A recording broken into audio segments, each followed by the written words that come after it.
Continue our conversation now with Jack Cashill. He's the author of the new book, You Lie: The Evasions, Omissions, Fabrications, Frauds, and Outright Falsehoods of Barack Obama. Jack, thanks for hanging with us through the break. I want to talk to you. There are those who are enablers who will help a prevaricator offer prevarications. Does the Washington Press Corps fill that bill for our current president? You know, they certainly have for the last 6 years, Jay. He could not have gotten away with what he's gotten away with if he were not confident that the media would give him a pass on just about everything he says.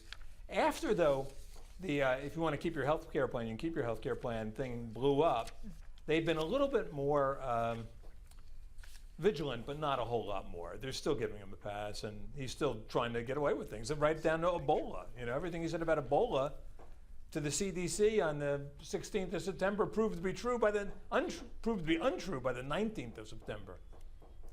Well, you know, there's another big event coming up, and we hope the big event is not the widespread of Ebola in America, but there's an election in less than a month, a midterm election, and it's not only words, Jack, it's images. For example, take a look at, I guess this was out in Denver earlier this summer.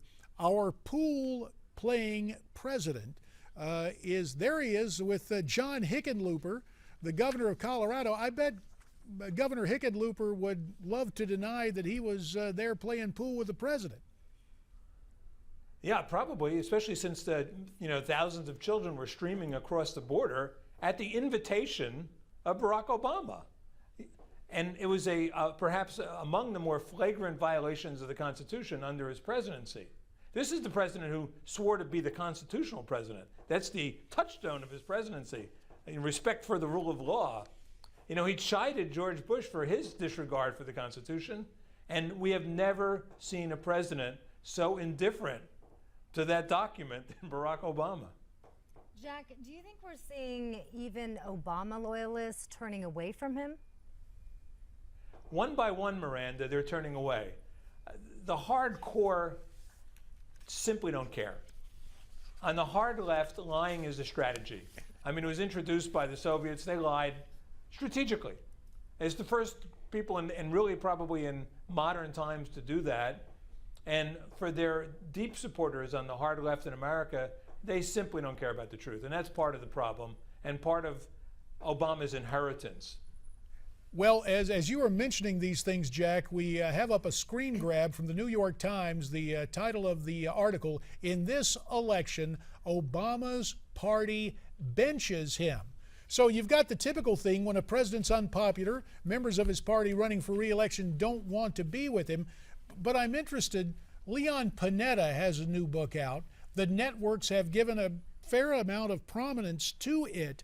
Are they going to drop it like a hot potato, or is this the one issue now with Panetta, the former Secretary of Defense, stepping forward, that will give former Obama loyalists the permission, if you will, to move against the president?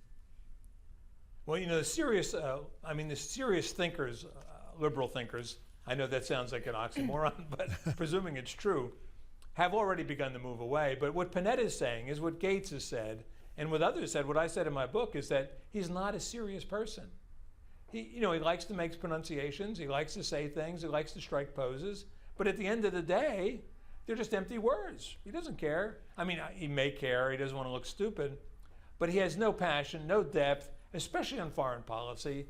He's saying things that he knew he had to say to get reelected, but in a bottom line, like everyone else on the left, he thinks America's evil. He thinks it's the source of evil in the world, the source of conflict in the world. And, you know, he can fake that, but it bleeds through. Panetta saw it, Gates saw it, other people have seen it as well. Jack, this is President Obama's last term, so what do you hope people get out of this book? You know, what I think one thing they can get out of is this. It's an instructional guide to how not to let this happen in the future. And it goes back to his 2004 convention speech. And that's the foundational lie. When he tells America that my parents shared an improbable love and they had faith in the future of the country, and my father and I lived together for the first 2 years of my life, that was all a lie. They never lived together. There was no Obama family. If there was a love, it lasted no longer than from closing time one night to the time Obama Sr. sobered up the next morning. He spent the first year of his life in Seattle. The people in America's newsrooms still don't know that. Well, it is most instructive both about what our president has said and what the press corps in many cases has refused to say. The new book, You Lie, the author, Jack Cashill. Jack, thank you very much for your time and joining us today from Newsmax New York. We very much appreciate it. So, you heard what Jack has to say. Maybe you'll read his book, but do you have a reaction to his comments? Tweet us your reactions at Newsmax TV, #America's Forum.